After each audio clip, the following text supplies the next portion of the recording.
Baru saja selesai merenovasi rumah yang menghabiskan 2 miliar rupiah. Suamiku seenaknya menambahkan sidik jari ibu mertuaku agar beliau bisa tinggal dan bahkan memaksaku untuk melayaninya seperti seorang pembantu. Jika tidak, ia mengancam akan menceraikanku. Aku tetap tenang dan melakukan satu hal yang membuat ibu dan anak itu hancur. Namaku Kirana Anindita. Usiaku 33 tahun. Seorang manajer keuangan di sebuah perusahaan alat kesehatan multinasional. Pekerjaanku membuatku terbiasa dengan angka, kontrak, dan dokumen-dokumen penting yang tak boleh salah satu digit pun. Hal itu membentuk karakterku menjadi sangat teliti, cenderung pendiam, dan tidak suka berdebat kusir. Namun, sekali aku memutuskan sesuatu, aku akan menyelesaikannya sampai tuntas. Tidak peduli berapa malam aku harus begadang menatap layar laptop hingga mataku perih. Apartemen ini adalah hadiah terbesar dari orang tuaku sebelum aku menikah. Ayahku seorang insinyur sipil, dan ibuku pedagang kain di pasar. Seumur hidup mereka berhemat. Tidak berani makan enak di restoran mahal, atau berpakaian bagus hanya demi memastikan putri satu-satunya mereka punya pijakan yang kokoh di masa depan. Saat menyerahkan sertifikat apartemen itu, ibu menggenggam tanganku lama sekali. Tatapannya begitu dalam seolah ingin menanamkan pesan di jiwaku. Kirana, seorang perempuan yang sudah menikah, boleh mencintai suami dan keluarga mertuanya sepenuh hati. Tapi ia harus selalu punya tempat untuk kembali. Tempat yang menjadi miliknya seorang. Waktu itu aku hanya tersenyum. Menganggap ibuku terlalu khawatir. Aku tidak menyangka kalimat itu kelak akan menjadi pegangan yang membuatku tetap tegar di tengah badai pengkhianatan yang paling kejam. Apartemen ini jelas atas namaku. Merupakan harta bawaan sebelum menikah, dan tidak ada sangkut pautnya dengan Baskara Aditama. Atau Bram. Suamiku. Tapi setelah menikah, aku berpikir sederhana. Suami istri sudah menjadi satu atap. Jadi harus membangun rumah tangga bersama. Aku tidak ingin Bram hidup di kontrakan yang sempit. Apalagi membiarkan orang tua kami melihat dan berkata, putri mereka punya apartemen bagus. Tapi suaminya masih hidup tidak menentu. Karena itu, aku memutuskan untuk menarik seluruh tabunganku sebesar hampir 2 miliar rupiah untuk merenovasi total apartemen ini. Uang 2 miliar itu bukan turun dari langit. Itu adalah hasil kerja kerasku selama bertahun-tahun. Uang bonus akhir tahun yang tidak pernah kupakai. Upah tambahan dari membuat laporan keuangan untuk perusahaan lain di luar jam kerja. Dan uang dari menolak ajakan liburan ke luar negeri bersama teman-teman yang kusimpan rapat di rekening tabungan. Aku mengganti seluruh lantai parket dengan kayu jati. Merombak plafon menjadi lebih tinggi. Memasang ulang instalasi listrik dan air. Membuat kitchen set baru bergaya Skandinavian. Merenovasi kamar tidur utama. Membuat lemari tanam dari lantai hingga langit-langit. Dan memasang puluhan lampu downlight. Sistem smart home pun aku pelajari sendiri satu persatu dari tutorial di internet. Aku ingin tempat itu tidak hanya indah, tapi juga aman, nyaman, dan hangat. Setiap ubin di dapur, setiap gagang laci, setiap warna gorden. Semuanya kupilih sendiri dengan penuh cinta. Pernah suatu hari setelah pulang kerja jam 11 malam, aku masih mampir ke lokasi proyek. Berdiri di tengah bau cat baru, dan debu kayu hanya untuk memastikan tukang memasang lampu sesuai dengan gambar desain. Pernah juga saat hujan deras. Pakaian kerjaku basah kuyup. Tapi aku tetap menyingsingkan lengan baju membantu tim konstruksi membersihkan tumpukan kardus di koridor karena khawatir mengganggu tetangga. Lelah, tentu saja. Tapi hatiku bahagia. Aku pikir setelah apartemen ini selesai, kami sebagai suami, istri akan memiliki awal yang jauh lebih baik. Sementara itu, Bram, suamiku, hampir tidak memberikan kontribusi apapun. Sesekali ia datang, berdiri di ambang pintu, melihat-lihat, lalu tersenyum dan berkata, "Kamu lebih jago urusan detail begini daripada aku. Sayang, aku urus hal-hal yang besar saja nanti." Mendengar itu, hatiku sedikit gamang. Tapi aku menenangkan diri. Mungkin sebagai laki-laki, Egonya sedikit terluka karena belum bisa membantu secara finansial. Aku tidak ingin berhitung-hitungan dengan suamiku.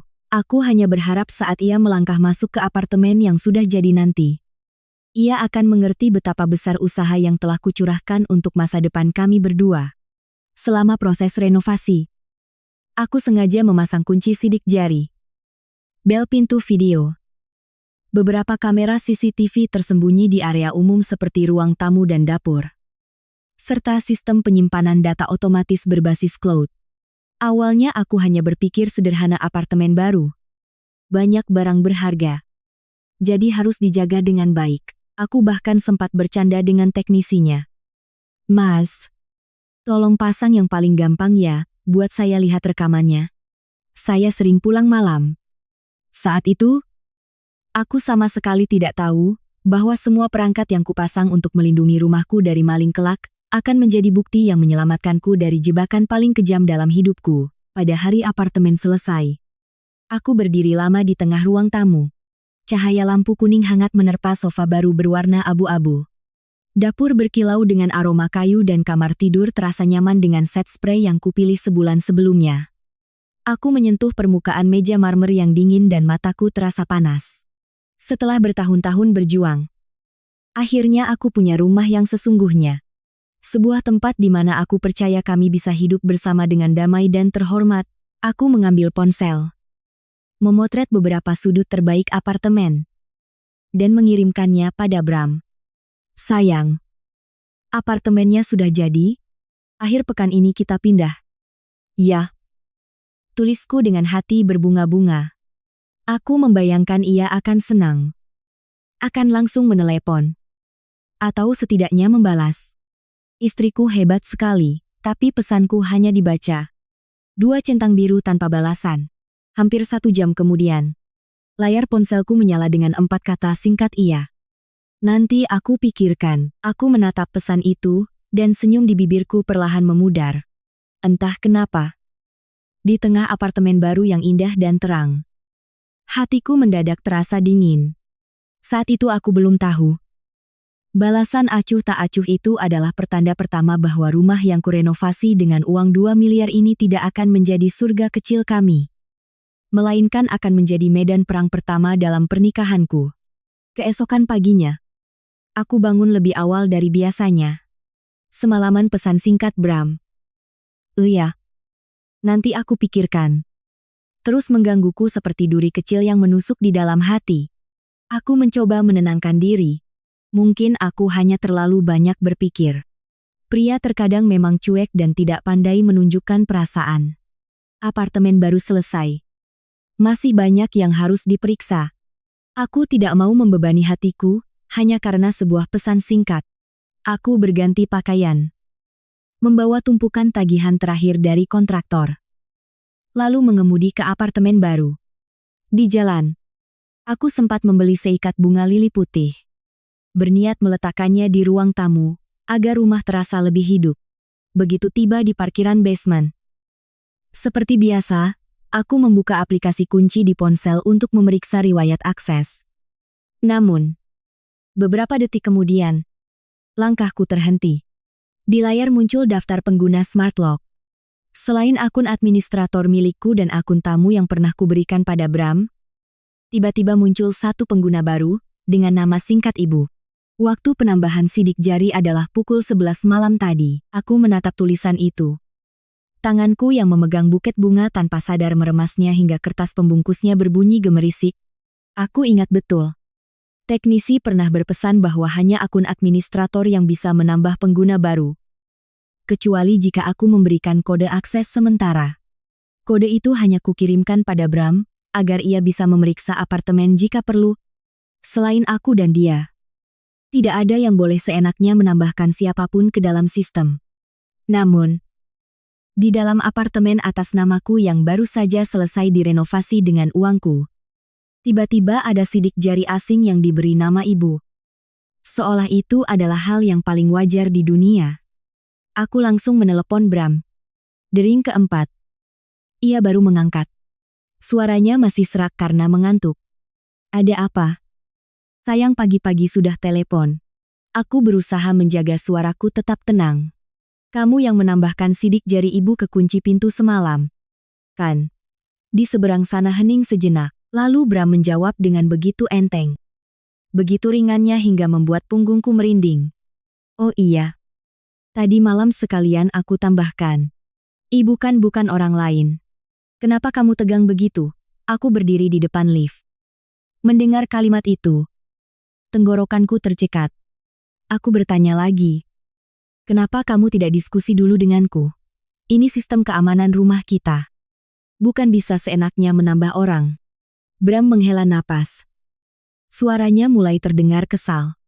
Rumah suami istri ya rumah bersama. Kirana, jangan bersikap seolah semuanya milikmu. Capek aku dengarnya. Ibuku ya ibumu juga. Apa salahnya beliau punya akses ke rumah ini?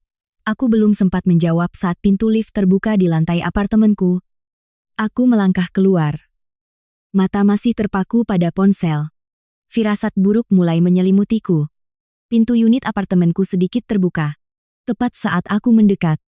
Terdengar suara sandal diseret di lantai parket yang baru. Lalu, pintu terbuka lebar.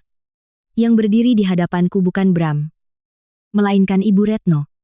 Ibu mertuaku. Beliau mengenakan daster batik berwarna coklat tua. Rambutnya disanggul rapi. Dan tangannya memegang beberapa kunci cadangan. Seolah sudah lama tinggal di sini. Pandangannya menyapu dari ujung kepala hingga ujung kakiku. Berhenti pada buket bunga di tanganku. Lalu bibirnya menyeringai. Oh, kamu sudah datang. Kalau masuk pelan-pelan. Lantainya baru ibu pel. Rumah baru. Tapi kalau diinjak-injak pakai sepatu terus nanti baret semua. Sayang. Kan aku membeku. Di telingaku masih terdengar suara Bram dari telepon. Kamu sudah ketemu ibu? Kan sudah. Ya. Aku di dalam. Aku melangkah masuk. Dan hanya dalam satu malam. Apartemenku yang kemarin bersih, rapi, dan beraroma kayu baru telah berubah drastis hingga aku merasa salah masuk rumah. Di tengah ruang tamu, ada beberapa karung goni berisi, entah apa, diikat dengan tali rafia. Sebuah kardus berisi terasi, dan ikan asin dibungkus koran seadanya. Baunya yang menyengat menyatu dengan aroma modern dari perabotan baru. Di sudut sofa berwarna krem yang kupilih dengan hati-hati. Ada sebuah tas kain besar berisi jamu, daun-daun kering, botol-botol minyak angin, dan sebuah bantal usang yang warnanya sudah memudar dan dekil. Buket bunga lili putih di tanganku tiba-tiba terasa sangat tidak pada tempatnya. Seperti benda asing di rumahku sendiri. Aku menoleh ke dapur. Dan jantungku seperti diremas. Meja marmer putih yang kupilih dengan susah payah, karena coraknya yang unik kini penuh dengan panci aluminium kusam. Keranjang plastik berwarna-warni. Baskom. Top Luzazino. Dan beberapa botol kecap yang tutupnya terbuka. Di atas kompor induksi yang masih mengilap. Diletakkan sebuah dudukan tungku besi yang hitam legam dan berkarat. Ibu Retno berjalan di belakangku. Suaranya terdengar santai dan penuh kemenangan. Dapur ini memang bagus, Kirana. Tapi tidak ada jiwanya. Peralatan modern begini kelihatannya saja mewah. Tapi untuk masak sehari-hari merepotkan. Jadi, ibu bawa beberapa alat masak yang sudah biasa. Ibu pakai dari Solo. Aku berbalik menatapnya. Mencoba mencerna semua ini. Ibu datang dari semalam. Ibu Retno duduk di sofa. Menepuk-nepuk permukaannya seolah sedang memeriksa debu. Lalu menjawab tanpa dosa. Iya. Bram yang jemput. Ibu mau tinggal di sini beberapa hari dulu. Kalau cocok ya tinggal selamanya. Masa menantu punya apartemen luas begini? Tapi membiarkan mertuanya tinggal sendirian di kampung. Nanti jadi omongan orang. Lagi pula, rumah baru itu perlu ada orang tua yang mengawasi. Kalian anak muda tahu apa soal merawat rumah? Saat itu, Bram keluar dari kamar tidur utama. Mengenakan kaos oblong kusut. Wajahnya datar. Seolah tidak ada yang aneh dengan pemandangan di hadapanku. Ia menatapku. Lalu menatap ibunya. Suaranya terdengar seperti membujuk. Tapi setiap katanya menekan batinku. Ibu sudah tua. Sendirian di Solo. Aku tidak tenang. Kirana, kamu sebagai istri harusnya bisa lebih pengertian. Jangan sampai ibu baru datang sudah merasa tidak diterima. Aku memandang ruang tamu yang berantakan. Dapur yang telah dijajah. Lalu menatap suamiku yang berdiri di samping ibunya. Seolah mereka adalah satu tim dan akulah orang luar yang baru saja masuk. Saat itu juga aku sadar. Sidik jari yang ditambahkan semalam bukan sekadar tindakan sekalian. Itu adalah pintu pertama yang sengaja dibuka oleh Bram untuk memasukkan orang lain ke dalam hidupku, rumahku, dan batasan privasiku. Aku tidak langsung menjawab Bram. Ada kalanya dalam hidup. Seseorang diam bukan karena lemah. Tapi karena takut jika membuka mulut saat itu juga. Segalanya akan hancur berantakan dan tidak bisa diperbaiki lagi. Aku meletakkan buket lili di meja. Melepas sepatu. Dan melangkah pelan ke dalam. Setiap langkah di atas lantai parket yang masih baru terasa semakin berat. Seolah aku sedang berjalan di rumahku sendiri tapi harus meminta izin pada setiap orang yang ada di sana. Aku berjalan lurus menuju kamar tidur utama. Itu adalah ruangan yang paling banyak menyita perhatian dan tenagaku. Mulai dari ranjang yang dibuat khusus, lemari tanam, meja rias kecil di dekat jendela, hingga gorden berwarna krem pucat. Semuanya hasil pilihanku. Aku pernah membayangkan pagi pertama kami di sini, aku akan membuka gorden. Membiarkan sinar matahari masuk. Menyeduh secangkir teh hangat. Lalu membangunkan Bram dengan senyum damai. Namun, pemandangan di hadapanku menghancurkan semua bayangan indah itu. Di atas ranjang pengantin yang kupesan khusus, koper Ibu Retno terbuka lebar. Isinya berhamburan pakaian, daster, beberapa setelan kebaya, kantong-kantong jamu, kotak minyak angin. Bahkan sebuah bantal tua yang warnanya sudah pudar tergeletak di atas spray baru yang belum pernah kami tiduri. Lemari pakaian tanam yang bahkan belum sempat kugantungi satu gaun pun sudah penuh sesak dengan barang-barang beliau. Di salah satu laci, ada beberapa kantong jamu yang diikat karet gelang. Baunya yang menyengat bercampur dengan aroma kayu baru membuatku merasa seolah ruangan ini tidak pernah menjadi milikku. Aku berdiri di ambang pintu. Mencoba menarik napas dalam-dalam. Bu, kataku pelan. Berusaha agar suaraku tidak bergetar. Kenapa barang-barang ibu diletakkan di kamar ini kamar tidur kami. Ibu Retno, yang sedang duduk di tepi ranjang melipat pakaian, hanya tersenyum sinis saat mendengar pertanyaanku. Senyum yang sama sekali tidak menunjukkan rasa bersalah. Hanya ekspresi seseorang yang sudah merencanakan segalanya, dan sedang menungguku bereaksi untuk kemudian menyalahkanku. Kalian kan masih muda. Bisa tidur di mana saja, katanya, sambil merapikan sehelai selendang. Orang tua itu susah tidur. Harus di kamar yang luas dan sirkulasi udaranya bagus. Kamar ini jendelanya besar. Dekat dengan kamar mandi. Paling pas buat ibu. Kamu masih muda. Tidur di kamar manapun tidak masalah. Aku menoleh ke arah Bram. Aku berharap ia akan mengatakan sesuatu yang adil. Setidaknya, Bu, biar kami diskusikan dulu dengan Kirana. Tapi tidak. Ia hanya bersandar di kusen pintu. Melipat tangan dengan ekspresi kesal. Seolah akulah yang sedang membuat masalah. Kamu mengalah beberapa tahun untuk ibu, memangnya kenapa, kata Bram. Jangan berlebihan. Seolah-olah ibu datang untuk merampok. Apartemen ini kan nantinya juga jadi tempat tinggal seluruh keluarga. Kalau kamu perhitungan setiap meter begini, siapa yang tahan? Kata beberapa tahun itu membuatku tertegun. Jadi, di benak mereka, ini bukan sekadar Ibu Retno datang untuk menginap sementara. Mereka sudah merencanakan agar ibunya menempati kamar tidur utama kami untuk jangka waktu yang lama. Dan aku adalah orang terakhir yang diberitahu. Aku melangkah ke kamar yang lebih kecil di sebelahnya. Begitu pintu terbuka, hatiku semakin dingin. Di lantai sudah tergelar sebuah kasur tipis. Di sampingnya ada bantal baru yang plastiknya belum dilepas semua dan sebuah selimut tipis yang dilipat terburu-buru. Ruangan ini tadinya hendak kujadikan ruang kerja dengan meja kecil untuk sesekali menyelesaikan laporan keuangan. Tapi sekarang, Ruangan ini lebih mirip tempat tidur sementara untuk asisten rumah tangga. Semuanya telah diatur begitu rapi hingga terasa kejam. Ibu Retno mengikutiku dan menunjuk ke arah gudang kecil di ujung koridor. Nanti barang-barang riasmu. Gaun-gaunmu yang banyak itu, simpan saja, di sana. Perempuan kalau sudah bersuami itu kurangi dandan. Jangan tiap hari pakai lipstik dan baju bagus. Suami mana yang bisa tenang bekerja, ia mengatakannya dengan nada ringan. Tapi setiap kata terasa seperti duri. Menggores harga diriku. Aku memandang gudang yang hanya cukup untuk menyimpan penyedot debu dan beberapa kardus, dan tiba-tiba aku merasa didorong keluar dari rumahku sendiri melalui kalimat-kalimat yang sepele. Aku berbalik. Menatap lurus ke arah Bram. Bram, aku jelaskan sekali lagi. Apartemen ini atas namaku sebelum kita menikah.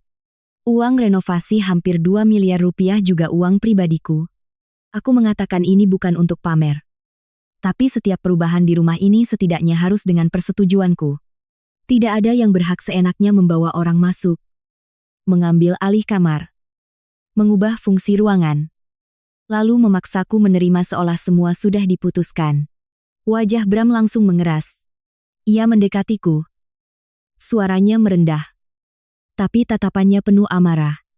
Jangan setiap saat kamu mengungkit soal uang untuk merendahkan suamimu perempuan. Kalau punya uang, lebih sedikit dari suami langsung saja sombong. Kamu pikir punya apartemen dan uang renovasi lalu bisa seenaknya memandang rendah aku dan ibuku. Tenggorokanku tercekat mendengarnya. Aku tidak pernah merendahkannya. Aku hanya meminta rasa hormat minimal di rumahku sendiri. Ibu Retno yang berdiri di sampingnya langsung menimpali. Suaranya setajam pisau. Perempuan sepertimu kalau cerai. Lihat saja siapa yang mau. Kamu pikir kamu akan cantik selamanya. Janda itu tidak ada harganya. Orang bilang satu kalimat saja. Seluruh keluargamu tidak akan bisa mengangkat kepala. Anakku ini laki-laki. Banyak yang mau. Hanya perempuan bekas yang akan menderita. Aku menatapnya. Lalu menatap Bram. Ia sama sekali tidak membela ibunya. Bahkan di matanya ada persetujuan yang dingin. Saat itu aku sadar bahwa aku bukan hanya kehilangan kamar tidur utama. Aku sedang didorong keluar dari posisiku sebagai istri, sebagai pemilik rumah, sebagai orang yang patut dihormati. Dan yang paling menyakitkan, yang mendorongku keluar bukan orang asing, melainkan pria yang kupercaya akan bersamaku menjaga rumah ini. Aku menatap Bram lama sekali, berharap ia sadar bahwa ibunya baru saja mengucapkan kata-kata yang sangat kejam. Tapi ia hanya berdiri di sana. Wajahnya dingin. Seolah semua kesalahan ada padaku. Kamar tidur utama terasa hening.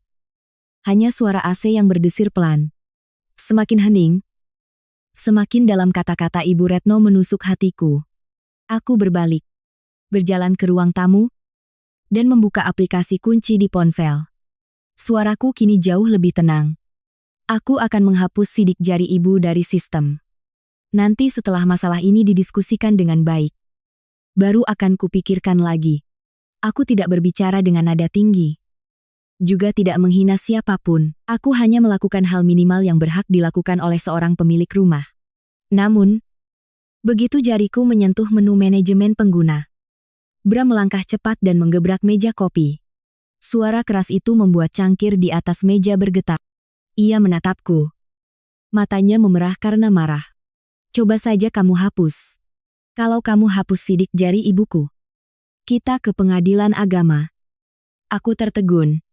Bukan karena takut, tapi karena tidak percaya pria yang pernah kusebut suami bisa mengancam dengan kata cerai hanya karena aku ingin melindungi batas-batas rumahku sendiri. Aku perlahan mengangkat kepala dan bertanya. Kamu mengancam akan menceraikanku hanya karena aku tidak setuju ibumu tinggal di sini tanpa izinku. Bram tersenyum dingin. Aku tidak mengancam. Aku serius. Istri yang tidak tahu cara berbakti pada mertua untuk apa dipertahankan. Ibu Retno seolah hanya menunggu aba-aba. Ia langsung duduk terkulai di sofa. Kedua tangannya menepuk-nepuk paha dan suaranya tiba-tiba berubah menjadi parau. Ya Tuhan. Malang sekali nasibku. Membesarkan anak laki-laki. Menikahkannya. berharap di masa tua bisa menumpang hidup. Malah diusir seperti anjing oleh menantuku. Aku tidak minta emas atau perak. Aku hanya minta satu tempat tidur di rumah anakku sendiri. Tapi itu pun tidak diberi. Aku melihatnya berakting sebagai korban dengan begitu mahir hingga hatiku membeku. Beberapa menit yang lalu, ia masih menunjuk-nunjuk. Menyuruhku pindah ke kamar kecil, dan memintaku menyimpan barang di gudang.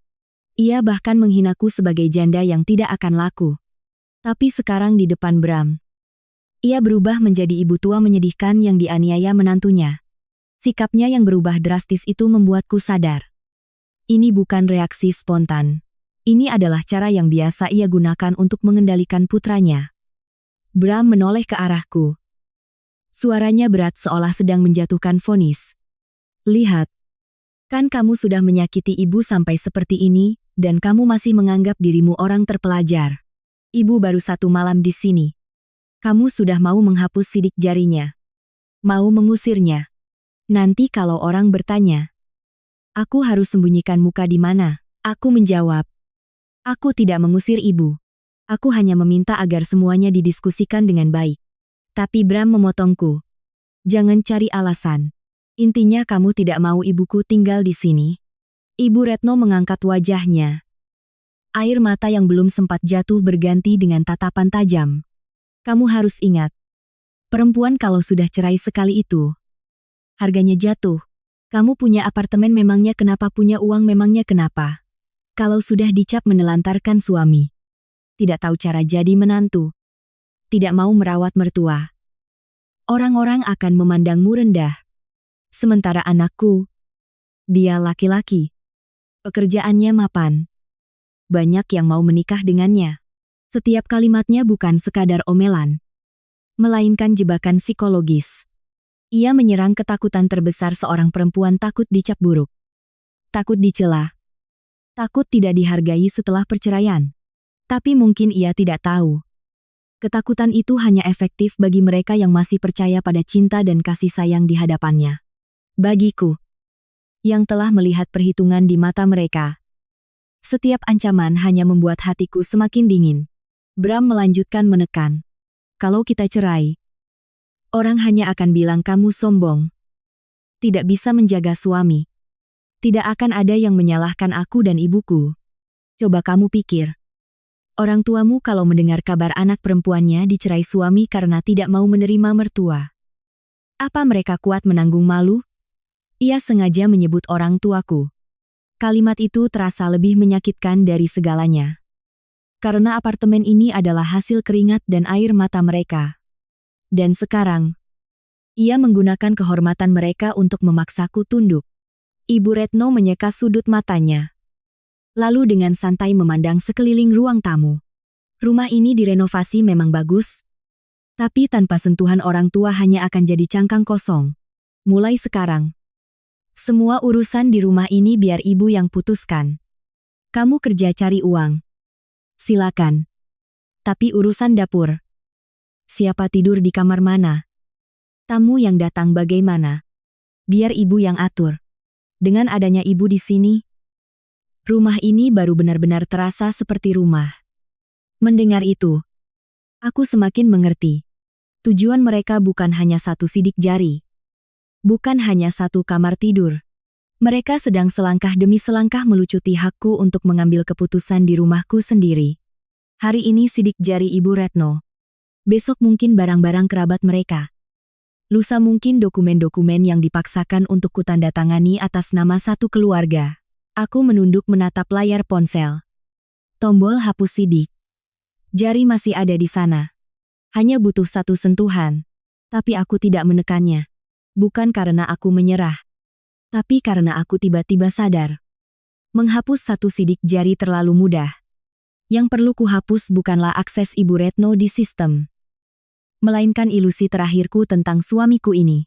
Aku mematikan ponsel dan meletakkannya di meja. Bram mengira aku sudah melunak. Sudut bibirnya sedikit terangkat.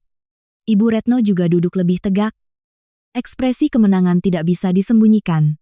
Aku hanya diam menatap mereka berdua. Hatiku begitu dingin hingga tidak ingin berdebat lagi. Sejak saat itu, Aku tahu pernikahan ini tidak bisa diselamatkan. Dan jika mereka pikir diamku berarti aku takut cerai, mereka salah besar.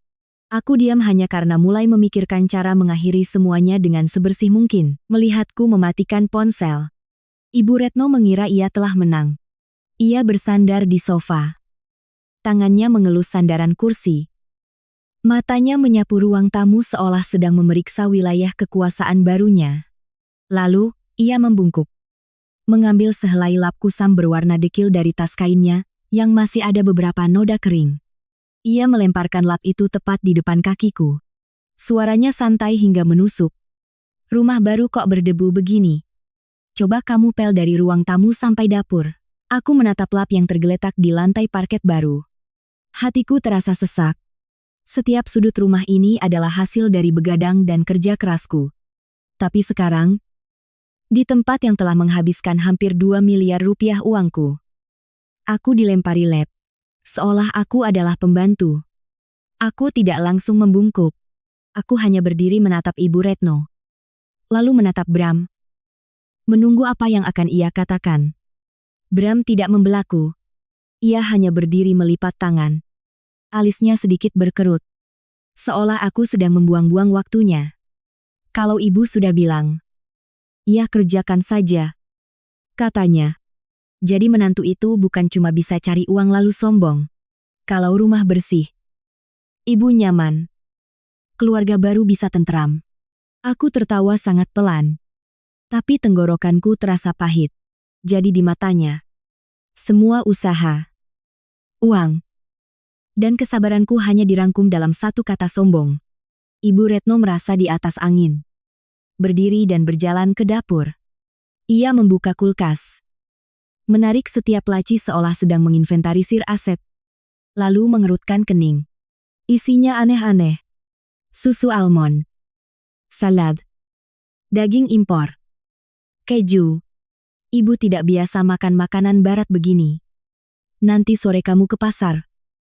Beli ikan, sayur, sama sedikit daging. Masak yang benar. Ada sayur. Ada ikan goreng. Ada sambal terasi.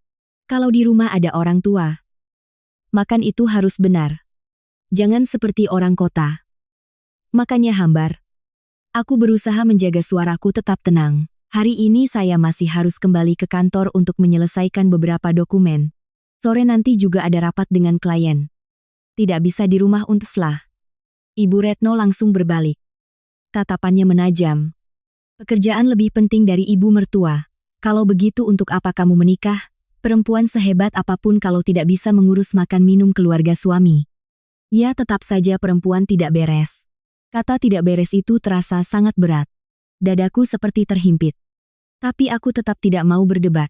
Aku mengambil tasku, berniat pergi untuk menghindari pertengkaran sia-sia.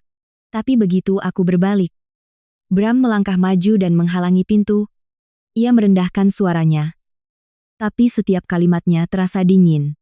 Coba saja kamu keluar dari pintu ini sekarang.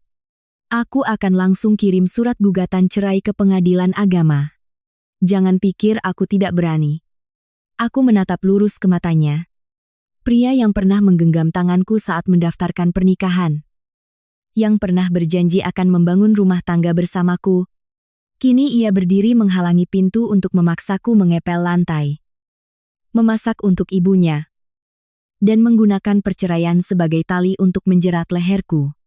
Ibu Retno berdiri di belakangnya dan tersenyum sinis. Kalau sampai ke pengadilan, kamu pikir kamu akan menang. Orang-orang hanya akan melihatmu sebagai menantu yang mengusir mertuanya. Soal rumah, uang. Siapa yang benar? Siapa yang salah?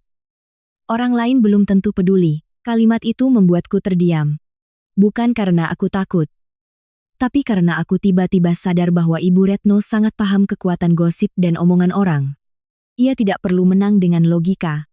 Ia hanya perlu membuatku mendapat cap buruk. Hanya perlu membuatku menjadi menantu kaya, sombong, dan tidak berbakti. Dengan begitu, meskipun sertifikat rumah atas namaku, mereka tetap bisa memaksaku mengalah dengan menggunakan kehormatan, tekanan keluarga besar, dan gunjingan di luar sana. Aku perlahan membungkuk dan mengambil lap itu. Bram menatapku. Sudut bibirnya sedikit rileks. Mungkin ia mengira aku sudah tunduk. Ibu Retno juga mengangkat dagunya ke arah ruang tamu. Nah, begitu baru benar. Kalau penurut, rumah tangga baru bisa damai. Pel yang bersih. Ya, terutama di area dapur. Ibu lihat kotor sekali. Aku memegang lap itu selama beberapa detik. Merasakan bau apek yang tidak sedap. Lalu aku berjalan ke meja kopi dan meletakkan lap itu tepat di hadapan mereka berdua. Aku berbicara sangat pelan. Tapi setiap kata terdengar jelas. Manusia bisa bersabar karena cinta dan rasa hormat. Tapi tidak ada seorang pun yang punya kewajiban untuk membiarkan orang lain menginjak-injak harga dirinya. Ibu Retno terkejut. Bram mengerutkan kening. Kamu bicara apa? Aku tidak menjawab. Ada kalimat yang tidak perlu diulang. Aku hanya mengambil ponselku. Berbalik ke arah jendela, seolah ingin menenangkan diri dengan melihat ke bawah. Padahal, tanganku sudah membuka aplikasi kamera. Aku masuk ke bagian penyimpanan data. Memutar ulang seluruh rekaman sejak Ibu Retno masuk ke rumah. Mengambil alih kamar. Memakiku. Hingga Bram menggebrak meja dan mengancam cerai. Setiap gambar. Setiap kalimat terekam dengan jelas. Suara Ibu Retno yang menyebutku perempuan tidak beres. Suara Bram yang menghalangi pintu dan mengancam akan mengirim gugatan cerai. Semuanya terekam tanpa ada yang terlewat. Aku terus membuka log perangkat. Dan saat itu juga sebuah notifikasi peringatan membuat mataku terpaku. Malam sebelumnya, setelah menambahkan sidik jari ibunya, Bram mencoba mengakses menu administrator utama di sistem Smart Home. Bukan sekali, tapi 4 kali. Ia salah memasukkan kode verifikasi. Sistem menolaknya.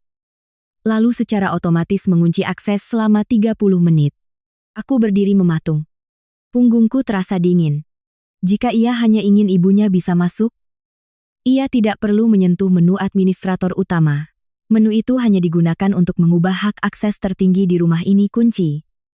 Kamera. Bel video. Penyimpanan data. Bahkan hak untuk menghapus pengguna awal. Tiba-tiba aku mengerti. Ini bukan lagi soal mertua yang ingin tinggal atau menantu yang harus melayani. Mereka sedang mempersiapkan langkah yang lebih dalam. Lebih senyap. Dan lebih berbahaya. Aku mematikan layar. Berbalik menatap mereka berdua. Ibu Retno masih cemberut karena aku belum mengepel lantai. Bram masih berdiri di sana dengan ekspresi berkuasa palsunya. Seolah hanya dengan mengucapkan kata cerai, aku akan berlutut meminta maaf. Tapi di dalam hatiku, tidak ada lagi rasa takut. Sebuah pintu lain baru saja terbuka di hadapanku. Dan di baliknya bukan lagi pertengkaran keluarga, melainkan sebuah konspirasi yang terencana. Aku tahu jika aku terlambat satu langkah saja, apartemen ini mungkin tidak akan lagi menjadi milikku. Aku tidak tinggal lebih lama lagi. Pertengkaran yang berlarut-larut hanya akan membuatku kehilangan seluruh harga diri. Saat itu, aku butuh kepala yang dingin. Aku mengambil tasku dan berjalan keluar. Di belakangku masih terdengar gumaman Ibu Retno. Lihat. Kan baru dinasihati sedikit sudah pergi. Menantu seperti ini, cepat atau lambat pasti akan menghancurkan rumah tangga. Bram tidak mengejar. Juga tidak menelepon. Mungkin ia pikir aku hanya marah seperti biasa. Pergi sebentar lalu akan kembali dan meminta maaf. Aku turun ke basement. Duduk di dalam mobil tapi tidak menyalakan mesin. Di dalam ruang tertutup. Aroma khas mobil yang familiar justru membuatku lebih tenang. Aku meletakkan tasku di kursi sebelah. Membuka ponsel. Dan masuk lagi ke aplikasi Smart Home. Jika tadi aku hanya melihat satu notifikasi peringatan, sekarang aku perlu memeriksa setiap jejak dengan saksama. Bertahun-tahun bekerja di bidang keuangan mengajariku satu hal, jika ada sesuatu yang aneh, jangan dengarkan penjelasan. Lihat datanya. Log sistem muncul dengan jelas. 2316. Akun tamu Bram membuka pintu. 2321. Pengguna baru ibu ditambahkan. 0143. Akun Bram mengakses menu administrator utama. 0144 gagal verifikasi kode. Percobaan pertama. 0145 gagal verifikasi kode. Percobaan kedua. 0146 gagal verifikasi kode. Percobaan ketiga. Sistem mengunci akses selama 30 menit. Aku menatap angka-angka itu. Ujung jariku terasa dingin. Jika ia hanya ingin ibunya punya akses sidik jari. Pekerjaannya sudah selesai pukul 11 malam. Lalu kenapa hampir pukul 2 pagi? Ia diam-diam mencoba masuk ke menu administrator. Menu itu bukan untuk pengguna biasa. Jika ia berhasil mendapatkan hak akses utama, ia bisa menghapus akunku, menonaktifkan kamera, mengganti kata sandi, bahkan memutus aksesku dari jarak jauh. Dengan kata lain, ia bukan hanya ingin ibunya masuk ke apartemen ini. Ia ingin memegang sendiri kunci tertinggi atas rumah ini. Aku membuka rekaman kamera di ruang tamu. Memutar waktu ke semalam. Gambarnya agak gelap karena hanya lampu koridor yang menyala. Tapi suaranya tetap jelas. Ibu Retno duduk di sofa. Di sampingnya ada beberapa karung bawaan dari kampung yang belum dibuka. Bram berdiri di dekat meja makan, memegang ponselnya dengan ekspresi tegang. Ibu Retno merendahkan suaranya. Tapi cukup untuk terekam. Kamu harus kuasai rumah ini dulu. Bram. Perempuan kalau sudah punya uang itu suka berubah.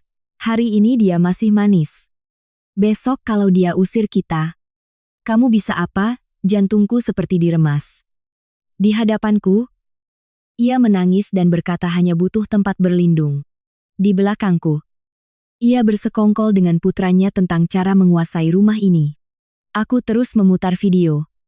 Bram menghela napas dan menjawab. Bram tahu. Puh. Ini Bram lagi cari cara. Asal Kirana mau tanda tangan surat pernyataan harta gono gini. Nanti kalau cerai, Bram tidak akan pulang dengan tangan kosong. Selesai berkata, ia mengangkat kepala, memandang sekeliling ruangan. Suaranya lebih pelan. Renovasi habis hampir 2 miliar. Rumah atas nama dia. Kalau dibiarkan begini, aku tidak dapat apa-apa. Aku mematikan video. Duduk terdiam di dalam mobil. Semuanya tiba-tiba menjadi sangat jelas dan kejam. Ibu Retno datang mengambil alih kamar tidur utama. Memaksaku mengepel dan memasak. Lalu Bram mengancam cerai. Semua itu bukan sekadar karena sifat otoriter atau masalah mertua menantu. Itu semua adalah sebuah skenario pembuka. Mereka ingin membuatku bingung, sedih, dan takut dicap buruk. Lalu, di saat aku sedang lemah, aku akan menandatangani dokumen yang mengubah harta pribadiku menjadi harta bersama. Tepat saat itu, ponselku berdering. Di layar tertera nama Dian, adik perempuan Bram. Aku menatap nama itu sejenak sebelum mengangkat. Suara Dian terdengar manis sekali. Mbak Kirana. Dengar-dengar apartemennya sudah jadi dan bagus sekali. Ya, akhir pekan ini aku mau ajak pacarku menginap beberapa hari. Boleh ya? Dia juga mau lihat seperti apa smart apartment itu. Aku belum sempat menjawab. Dian sudah tertawa kecil. Kata ibu. Kamar yang kecil, masih kosong. Mbak kan paling sayang sama keluarga suami. Pasti Mbak tidak tega menolak. Kan aku memejamkan mata. Seorang ibu mertua baru, datang kurang dari sehari. Seorang suami sedang mencari cara mengubah hak administrasi. Sekarang, adik ipar juga mau membawa pacarnya menginap beberapa hari. Aku sangat paham, apa arti beberapa hari bagi mereka. Hari ini beberapa hari. Besok menjadi tinggal sementara. Dan akhirnya menjadi keluarga sendiri. Apa salahnya? Mereka tidak masuk ke rumahku dengan mendobrak pintu.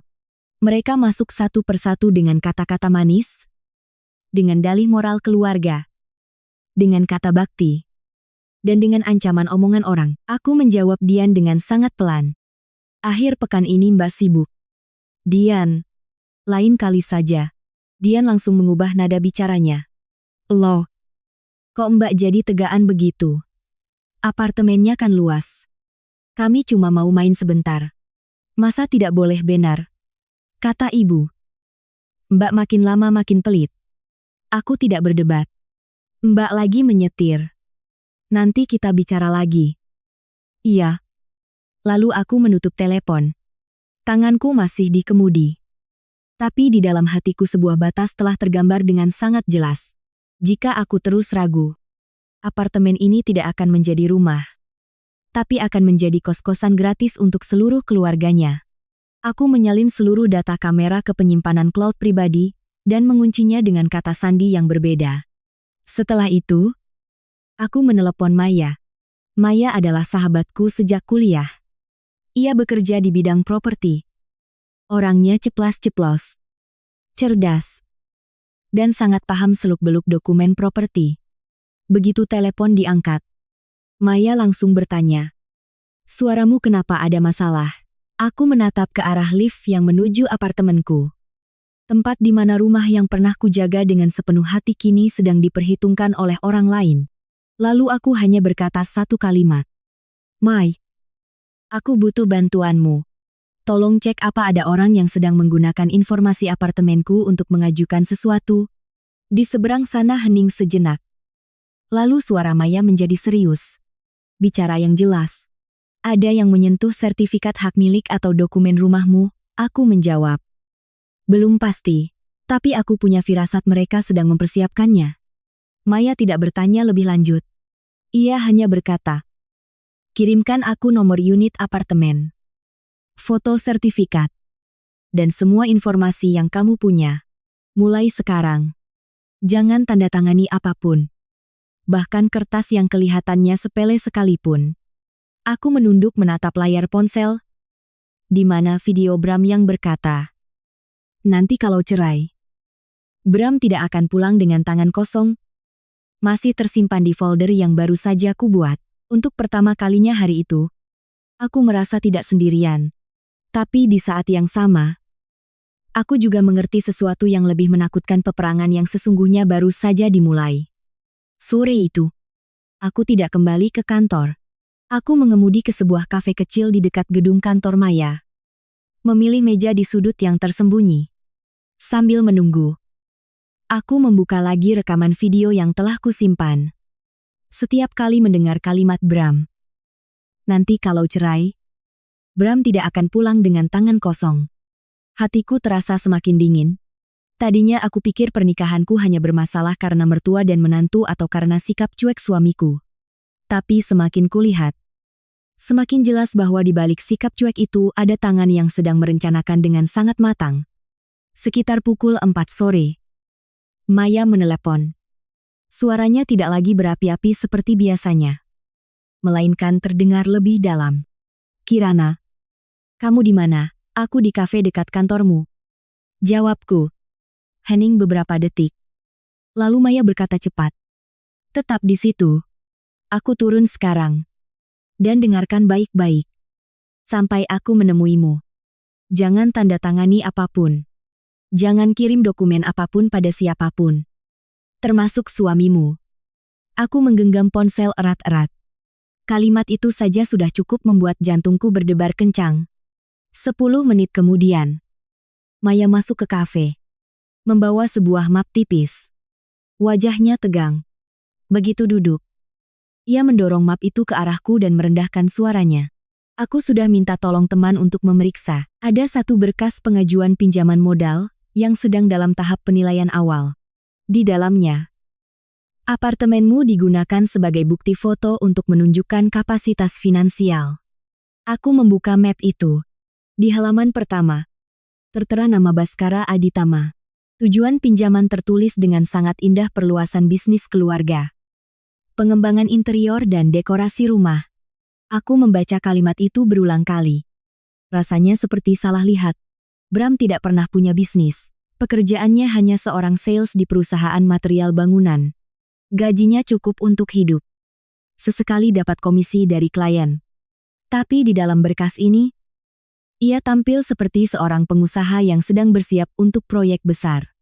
Aku membuka halaman berikutnya, dan jantungku nyaris berhenti saat melihat foto-foto apartemenku. Ruang tamu dengan sofa baru, dapur yang berkilau, Kamar tidur utama tempat koper Ibu Retno tergeletak. Bahkan ada foto balkon, lemari wine tanam, dan sistem kunci pintar. Foto-foto ini tidak mungkin diambil kemarin, karena beberapa barang Ibu Retno masih terlihat di sudut foto. Jelas, setelah masuk ke rumah, mereka tidak hanya menaruh barang, tapi juga memotret semuanya untuk dimasukkan ke dalam berkas. Aku meletakkan berkas itu di meja. Jemariku sedikit gemetar. Untuk apa dia pakai foto apartemen ini atas namaku? Tanpa dokumen dariku bagaimana bisa diajukan pinjaman? Maya menatapku dengan serius. Memang belum bisa cair langsung, tapi ini adalah berkas penjajakan. Mereka menggunakan foto, alamat, dan kondisi apartemen untuk membuktikan bahwa Bram punya aset, punya tempat usaha, punya kemampuan untuk menjadi penjamin atau menggalang dana. Langkah berikutnya sangat mungkin adalah meminta tanda tanganmu di semacam surat persetujuan. Kalimat itu mengingatkanku pada kejadian beberapa hari lalu. Saat itu apartemen masih dalam tahap penyelesaian. Bram datang di malam hari. Ia berdiri di tengah ruang tamu, melihat lemari baru, lalu tersenyum. Apartemen kita bagus begini. Kalau cuma untuk ditinggali sayang juga.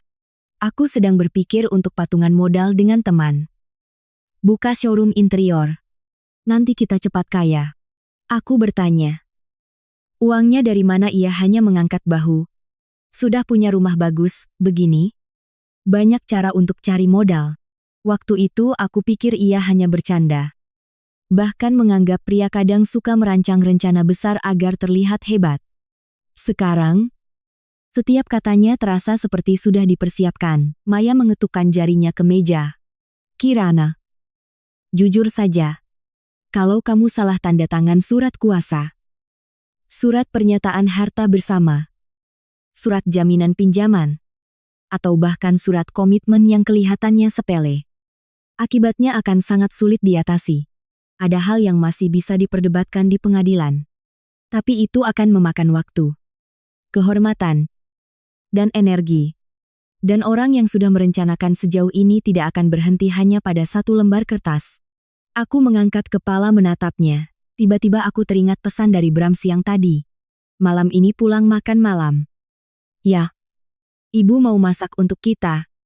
Biar suasana adem lagi. Ada beberapa dokumen untuk lapor domisili ibu. Sekalian kamu tanda tangan biar praktis. Saat menerima pesan itu, aku belum begitu memperhatikannya. Sekarang, setiap katanya terasa menakutkan. Makan malam keluarga. Dokumen domisili. Tanda tangan biar praktis. Semuanya sangat cocok dengan peringatan Maya. Aku membuka ponsel dan menunjukkan pesan itu padanya. Maya membacanya dan tertawa sinis. Nah, ini dia umpannya. Lapor domisili hanya butuh KTP dan KK. Dalam beberapa kasus perlu surat pernyataan dari pemilik rumah. Tapi tidak ada yang butuh setumpuk kertas tebal seperti skripsi. Kamu harus sangat hati-hati. Orang tidak akan menipumu dengan sesuatu yang terlihat berbahaya. Mereka menipumu dengan sesuatu yang terdengar masuk akal dan wajar. Aku duduk terdiam sejenak. Di luar jendela kaca. Lalu lintas masih ramai. Orang-orang berlalu lalang dengan kesibukan mereka. Hanya aku yang merasa seperti berdiri di tepi jurang. Yang jika salah melangkah, semua yang diberikan orang tuaku, semua usahaku, bahkan kehormatanku bisa ikut terseret jatuh. Sekarang aku harus bagaimana, tanyaku pada Maya. Ia menjawab cepat. Pulang. Tapi jangan pulang sendirian. Aku menatapnya. Maya melanjutkan.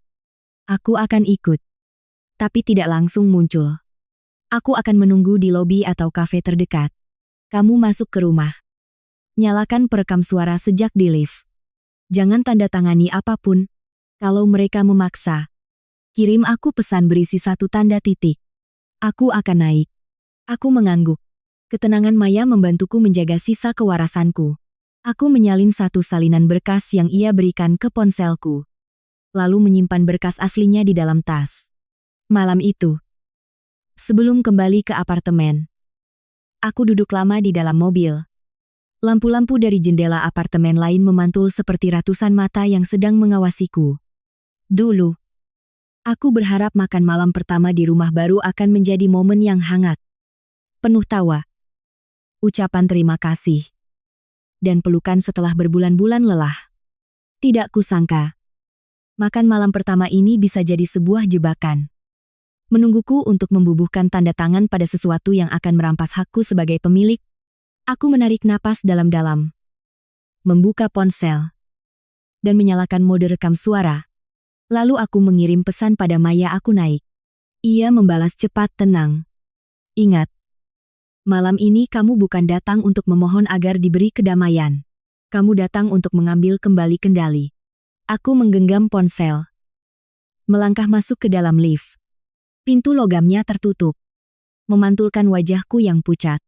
Tapi tatapanku tidak lagi lemah. Aku tahu, di balik pintu apartemen itu, Bram dan ibunya mungkin sudah menyiapkan sebuah drama. Tapi kali ini, aku juga sudah bersiap untuk melihat sejauh mana mereka akan berakting. Pintu apartemen terbuka. Aroma masakan langsung menyeruak. Di meja makan, Ibu Retno sudah menyiapkan hidangan besar. Lengkap dengan sayur lodeh, ikan goreng, sambal terasi, dan tempe orek. Bahkan ada piring berisi risoles yang masih hangat.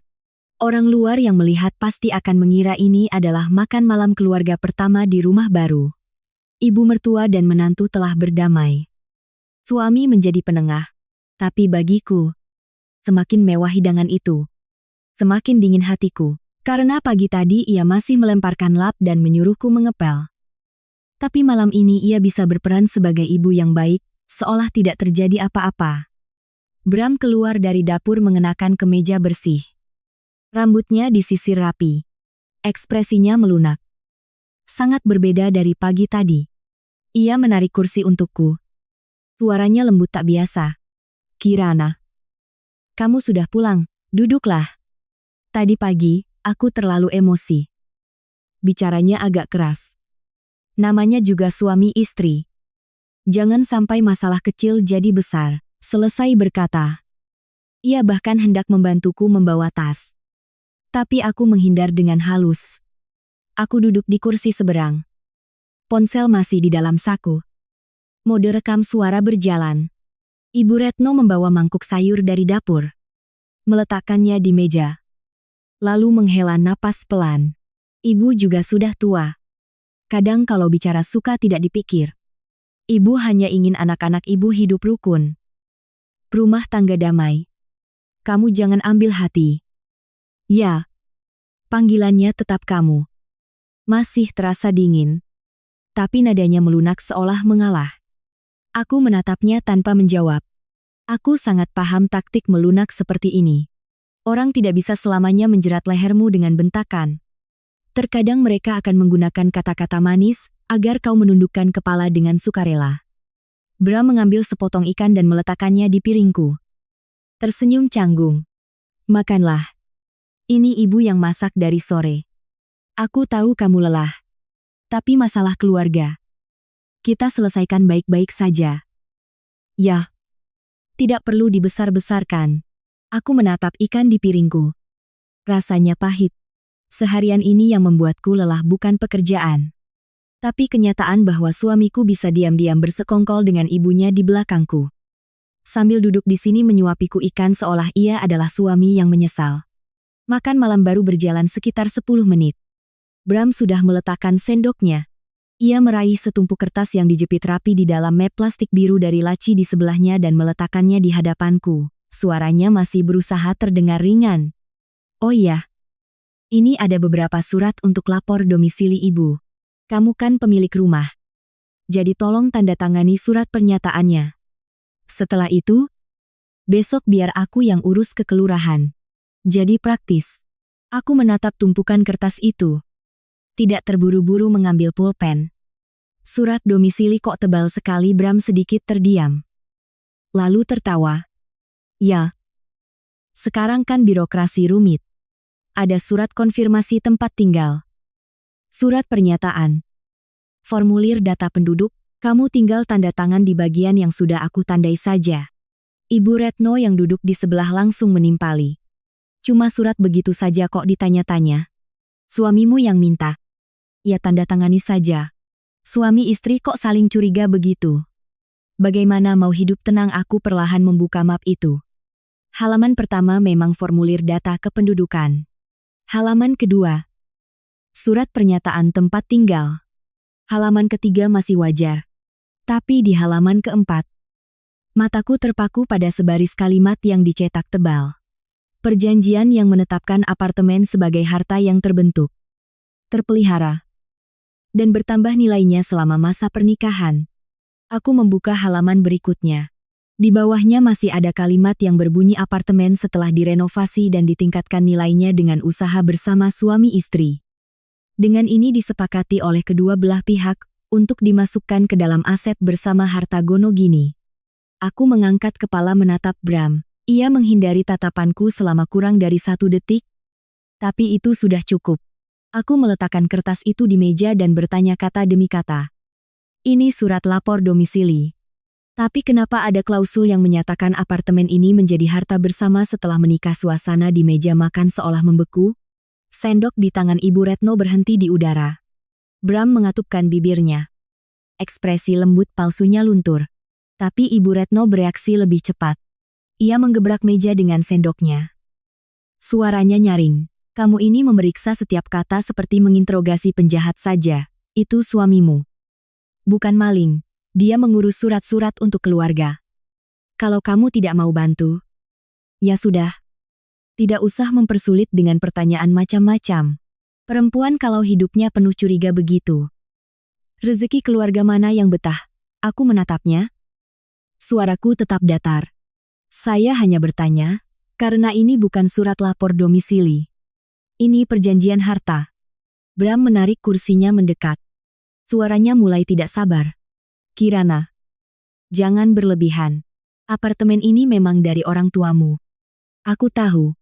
Tapi setelah menikah, kita tinggal di sini bersama. Aku ini suamimu. Rumah sudah bagus. Keluargaku juga tinggal di sini. Jadi kalau dicatat sebagai harta bersama, apa salahnya? Tanda tangani saja biar semuanya tenang. Aku suamimu. Masa aku mau mencelakaimu? Aku menatap lurus ke matanya. Kalimat aku suamimu jika diucapkan dengan tulus, mungkin bisa meluluhkan hati.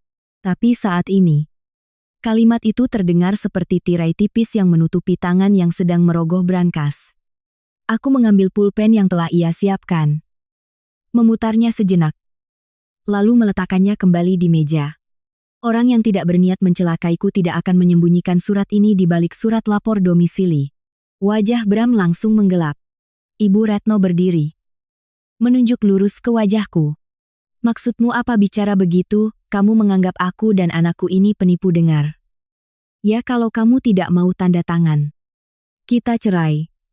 Lihat saja nanti. Janda yang dicap tidak berbakti pada mertua masih bisa tegak kepala. Di depan siapa rumah ini, sebesar apapun tidak akan bisa menutupi mulut orang. Nah aku tidak lagi menatapnya, melainkan menatap Bram. Aku masih menunggu. Meskipun harapan di hatiku nyaris habis. Aku menunggunya berkata pada ibunya. Jangan menghina istriku. Menunggunya mengakui bahwa dokumen ini tidak transparan. Menunggunya menunjukkan sedikit saja sisa kebaikan. Tapi Bram hanya menunduk. Mengumpulkan kertas-kertas itu dan mendorongnya lagi ke arahku. Suaranya menekan. Kirana, jangan paksa aku harus memilih antara kamu dan ibu. Kalau hari ini kamu tidak tanda tangan, aku anggap kamu yang menghancurkan rumah tangga ini. Kalimat itu jatuh di meja makan. Lebih berat dari semua hidangan di atasnya. Tiba-tiba aku sadar. Mereka tidak butuh aku membaca. Tidak butuh aku setuju dalam keadaan sadar. Mereka hanya butuh aku takut. Takut cerai. Takut dicap buruk. Takut membuat orang tua sedih. Takut dicela orang lain. Aku perlahan berdiri. Mengambil tumpukan kertas itu. Melipatnya dengan rapi. Lalu meletakkannya di hadapan Bram. Rumah tangga ini tidak hancur karena aku tidak mau tanda tangan. Rumah tangga ini sudah hancur sejak kamu meletakkan keserakahan di atas meja makan keluarga. Bram bangkit. Jangan menantangku. Ibu Retno juga gemetar karena marah. Bram, telepon semua kerabat ke sini, Biar mereka lihat sendiri betapa kurang ajarnya dia. Aku mendengar kalimat itu dengan sangat jelas. Dan saat itu juga, aku tahu makan malam ini belum berakhir. Mereka telah menyiapkan lapisan tekanan lain yang lebih ramai, lebih bising, dan lebih kejam. Tapi kali ini, aku tidak lagi terkejut. Ponsel di sakuku masih merekam. Setiap kata, setiap kalimat telah tersimpan. Aku belum sempat beranjak dari meja makan saat bel pintu berbunyi. Bukan sekali, tapi bertubi-tubi. Seolah orang di luar sudah menunggu sejak tadi. Ibu Retno langsung menyeka sudut matanya, merapikan bajunya, lalu bergegas membuka pintu. Dari gerak-geriknya saja, aku sudah tahu mereka bukan baru dipanggil. Mereka sudah diatur untuk muncul tepat di saat aku terpojok. Pintu terbuka, dan sekelompok orang masuk hampir bersamaan. Bu Jalani, sepupu ibu mertuaku, Pak Depuho, paman dari pihak ayah Bram, lalu 2 orang bibinya. Seorang paman berperut buncit. Dan juga Dian, adik Bram. Dian berpakaian rapi. Tangannya bahkan memegang ponsel, seolah siap merekam segalanya. Ruang tamu yang baru ini mendadak penuh dengan suara sandal, suara obrolan, dan pertanyaan basa-basi yang palsu. Dian, begitu masuk, langsung menyapu pandangannya ke sekeliling, lalu berkata dengan suara keras. Wah, apartemen Mbak Kirana bagus sekali. Ya, rumah sebesar ini kalau tidak ditempati ibu kan sayang. Orang tua di kampung sudah susah seumur hidup. Sekarang giliran menikmati sedikit kan pantas. Aku berdiri di samping meja makan. Tanganku masih di sandaran kursi. Tidak ada yang bertanya padaku apa yang terjadi. Tidak ada yang perlu mendengar ceritanya. Mereka datang dengan vonis yang sudah siap di kepala mereka. Dan aku hanyalah terdakwa. Seorang bibi menatapku dari atas ke bawah, lalu tersenyum tipis. Perempuan itu dinilai dari pengorbanannya, bukan dari sertifikat rumahnya. Punya rumah, tapi tidak punya adab untuk menjaganya, ya sama saja dingin. Bram langsung berdiri. Wajahnya terlihat lelah seolah sudah terlalu lama menderita karena ulah istrinya. Ia berbicara pada semua orang dengan suara serak. Sebenarnya Bram tidak mau membesar-besarkan masalah. Bram hanya mau menjemput ibu untuk tinggal bersama agar bisa dirawat. Ibu sudah tua, sendirian di Solo.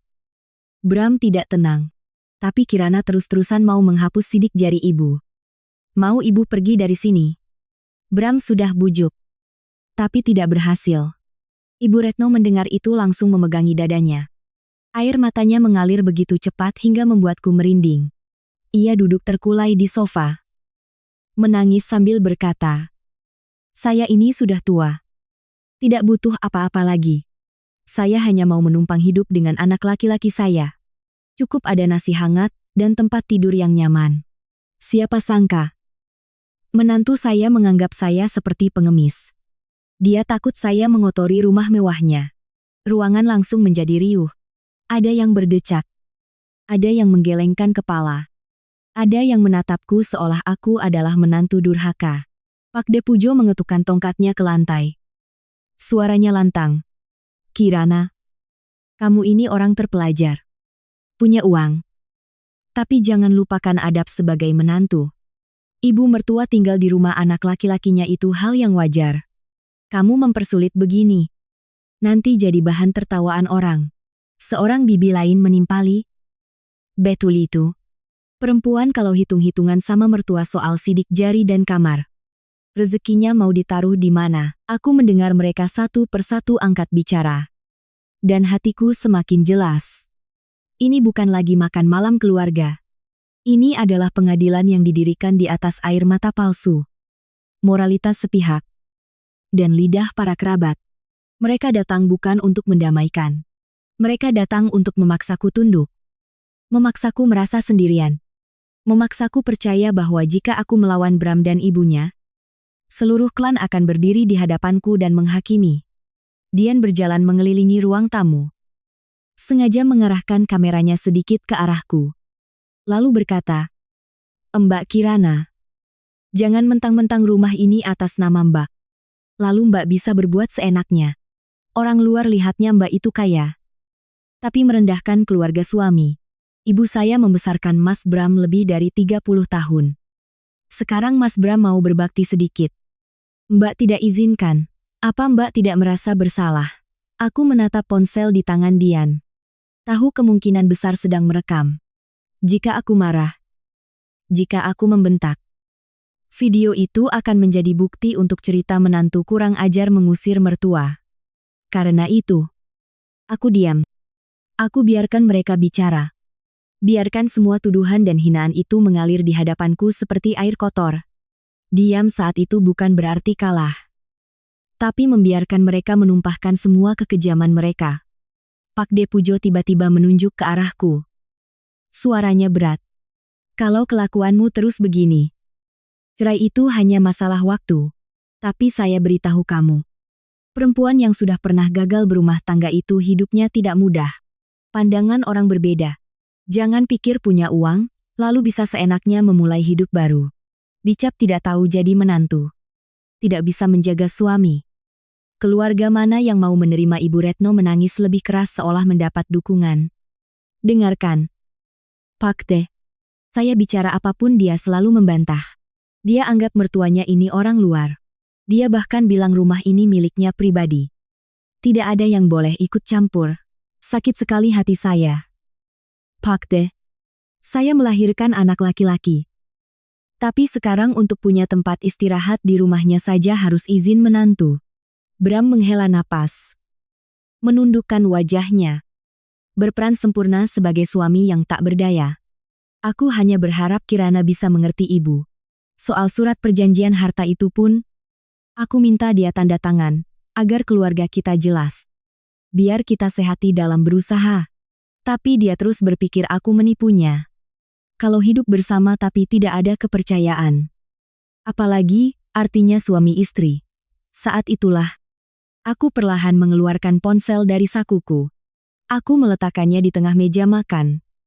Layarnya menghadap ke arah mereka semua. Ruangan masih riuh. Sampai aku menekan tombol putar pada rekaman suara. Suara Bram terdengar, jelas asal Kirana mau tanda tangan surat pernyataan harta gono gini. Nanti kalau cerai, Bram tidak akan pulang dengan tangan kosong. Segera setelah itu, terdengar suara Ibu Retno.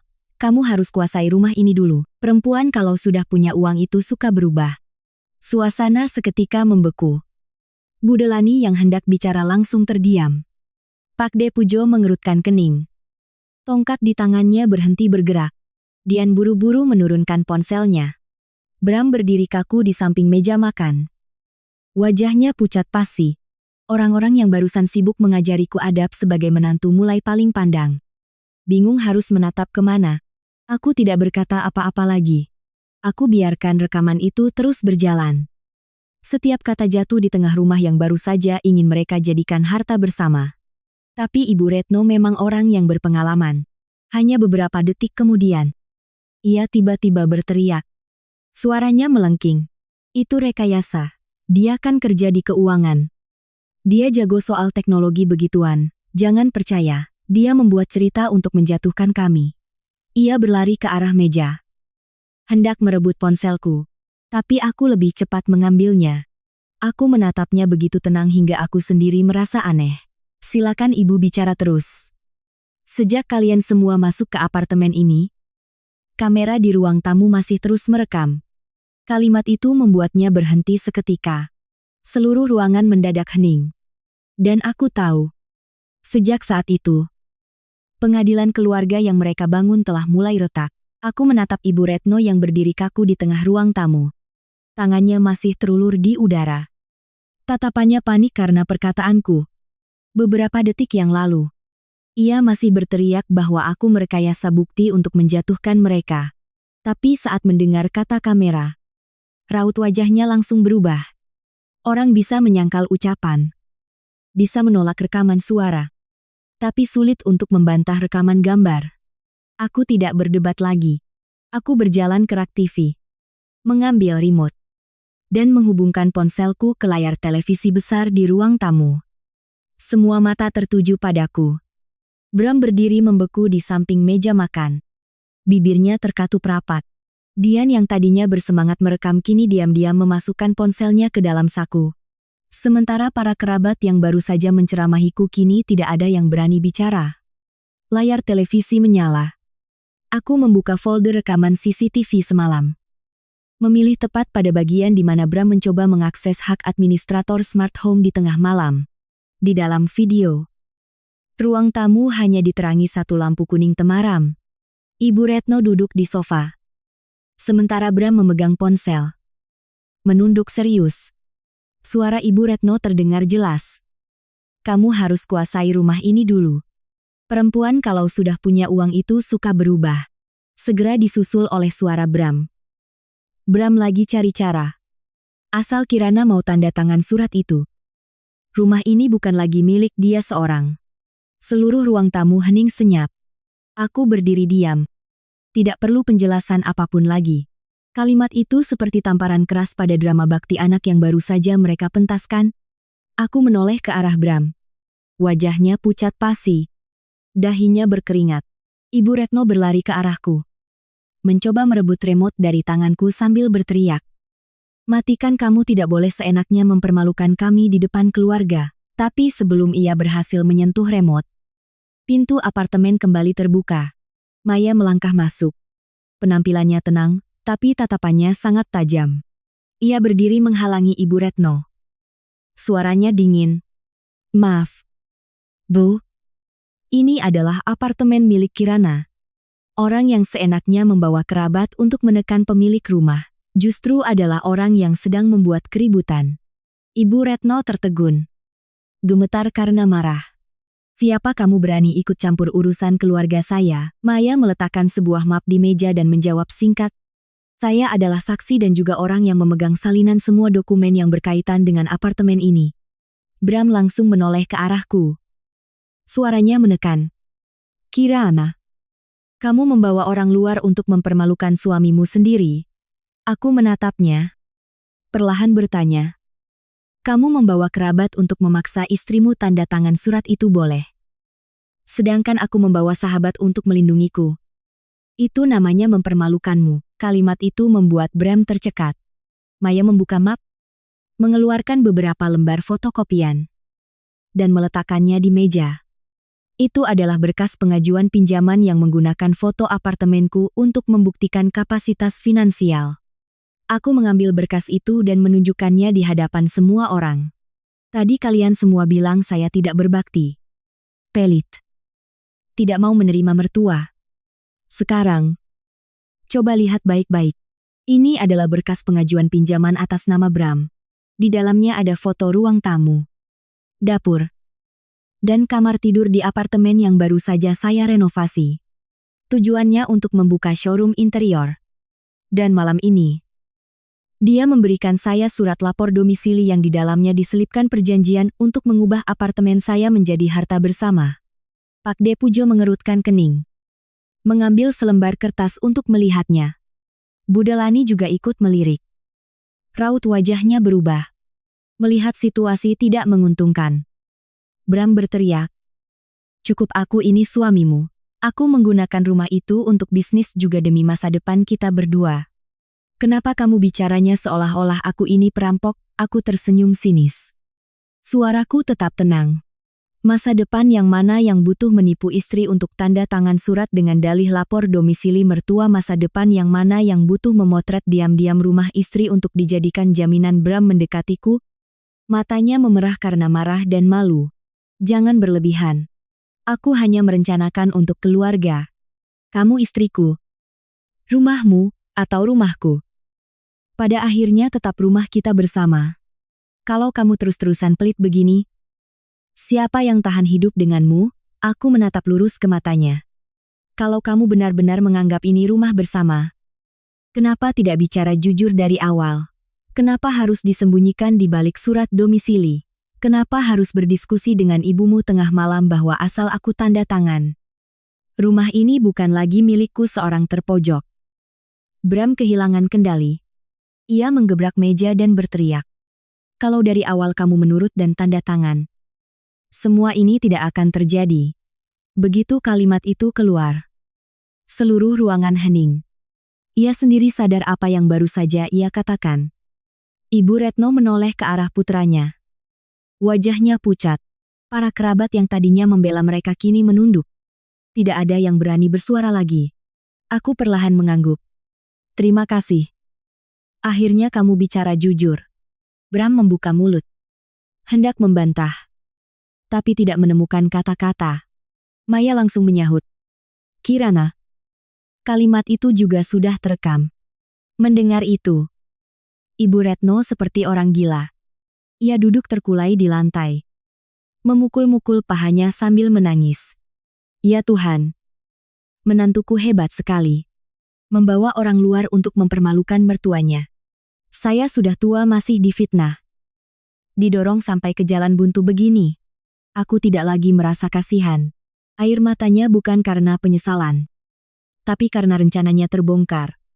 Aku mengambil ponsel dan menelepon resepsionis.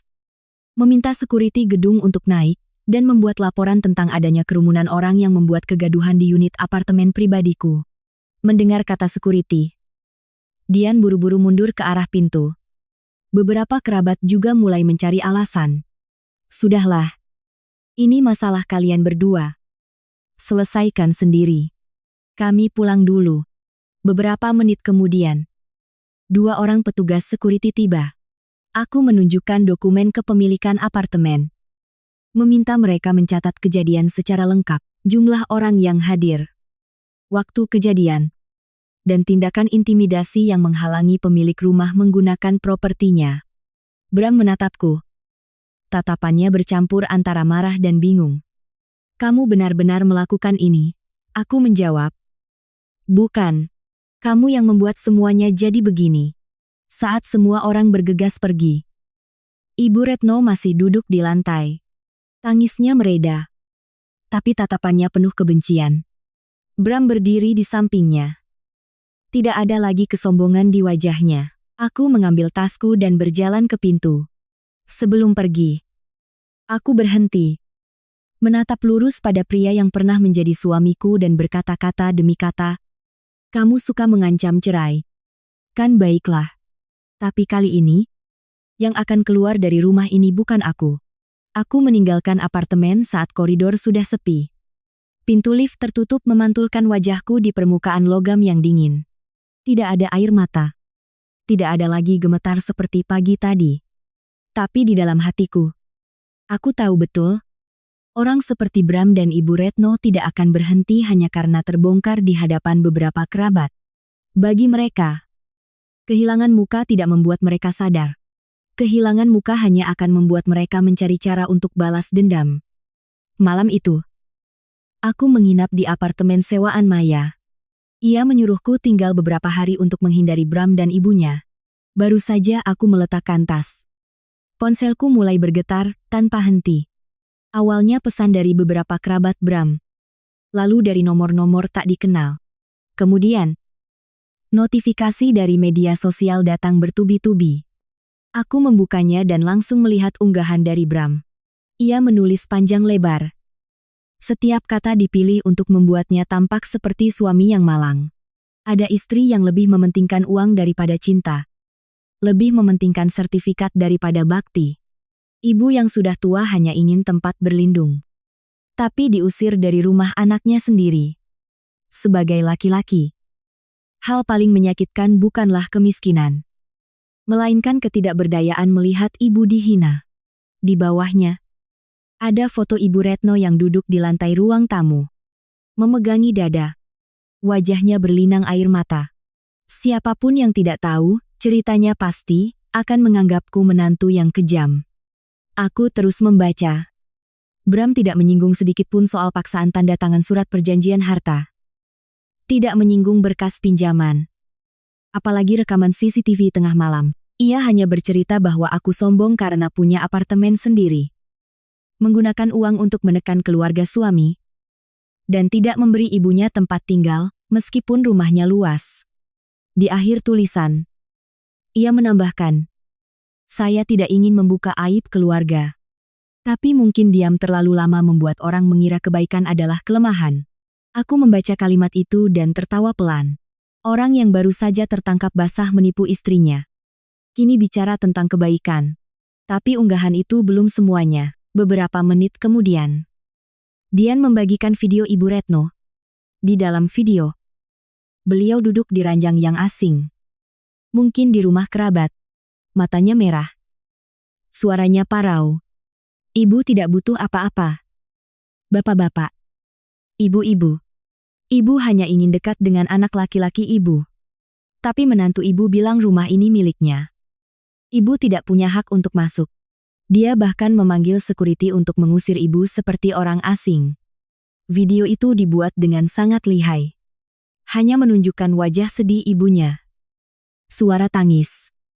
Dan kalimat-kalimat yang terputus-putus. Tidak ada adegan ia menunjuk-nunjuk. Memaksaku tanda tangan. Tidak ada adegan ia memakiku janda tak laku. Tidak ada adegan Bram menggebrak meja dan mengancam cerai. Media sosial sangat menyukai cerita yang penuh air mata. Terutama air mata seorang ibu tua. Kurang dari 1 jam. Unggahan itu sudah dibanjiri ratusan komentar. Menantu zaman sekarang mengerikan.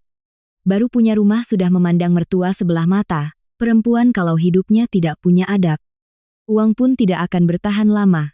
Pantas dicerai. Kasihan sekali ibunya. Sudah membesarkan anak malah diusir menantu. Aku membaca setiap komentar. Ada yang bahkan masuk ke profil pribadiku dan meninggalkan komentar pedas di bawah foto-foto pekerjaanku. Mereka tidak tahu siapa aku. Tidak tahu kebenarannya. Tapi mereka siap menghakimi seolah menyaksikan semuanya dengan mata kepala sendiri. Lalu, pesan dari Dian muncul. Siap-siap saja. Mbak, netizen tidak akan membela perempuan sepertimu. Mbak jago soal dokumen dan CCTV, memangnya kenapa orang-orang hanya perlu melihat ibuku menangis? Itu sudah cukup. Aku menatap pesan itu. Tidak lagi terkejut. Gadis ini dari awal datang, bukan untuk mendamaikan. Ia datang untuk merekam, memotong, dan membangun cerita yang menguntungkan keluarganya. Maya yang duduk di sebelahku merebut ponselku. Melihatnya sekilas. Wajahnya menggelap. Mereka main kotor. Tidak bisa menang lewat dokumen. Jadi mereka menyerang kehormatanmu. Aku belum sempat menjawab. Telepon dari kantor berdering. Itu kepala bagian HRD. Suaranya terdengar ragu. Kirana. Maaf. Apa benar ada masalah keluargamu yang sedang viral di internet? Besok pagi kalau ada waktu. Tolong bicara dengan saya sebentar. Perusahaan menerima beberapa telepon anonim yang menanyakan tentang etika pribadimu. Aku memejamkan mata. Rasa dingin menjalar dari ujung jari hingga ke tulang punggung. Mereka tidak hanya ingin aku dihujat di internet. Mereka ingin menyeret masalah ini ke dalam pekerjaanku. Tempat di mana aku telah membangun reputasi selama bertahun-tahun. Sebagai seorang profesional di bidang keuangan. Jika aku dicap mata duitan, tidak berbakti, dan bermasalah secara etika, baik benar maupun salah, karierku bisa hancur. Aku mulai mengerti. Bram bergerak cepat. Tidak bisa merebut rumah dengan surat. Ia akan menghancurkan sesuatu yang lebih berharga, nama baikku. Hampir tengah malam. Ponselku bergetar lagi. Kali ini dari Bram. Ia tidak menelepon. Hanya mengirim 1 baris pesan. Aku tidak butuh rumah itu. Aku hanya butuh kamu kehilangan kehormatan. Aku membaca kalimat itu berulang kali. Tidak ada lagi topeng suami yang tersakiti. Tidak ada lagi anak yang berbakti. Tidak ada lagi korban yang malang. Yang ada hanyalah seseorang yang dengan dingin tahu apa yang ia lakukan dan di mana titik terlemahku. Aku menunjukkan pesan itu pada Maya. Ia mengatupkan bibirnya. Suaranya merendah. Kirana, jika opini publik berbalik melawanmu, kamu akan terisolasi. Ini serangan psikologis yang sangat jahat. Dia memaksamu lelah, takut, lalu menyerah demi ketenangan. Banyak orang kalah bukan karena mereka salah, tapi karena tidak tahan dihujat massa. Aku duduk diam. Di luar jendela, kota masih terang benderang, tapi hatiku seolah diselimuti kegelapan. Aku membuka lagi kolom komentar. Hujatan terus bertambah. Ada yang menyeret nama orang tuaku. Ada yang mengatakan aku akan kena karma. Ada yang menyarankan Bram untuk segera menceraikanku. Aku membaca semuanya. Tidak menghapus. Tidak menjawab. Juga tidak menangis. Setiap hujatan seperti batu kecil yang dilemparkan ke arahku. Sakit. Tapi juga membuatku lebih sadar. Aku mematikan layar ponsel. Meletakkannya di meja.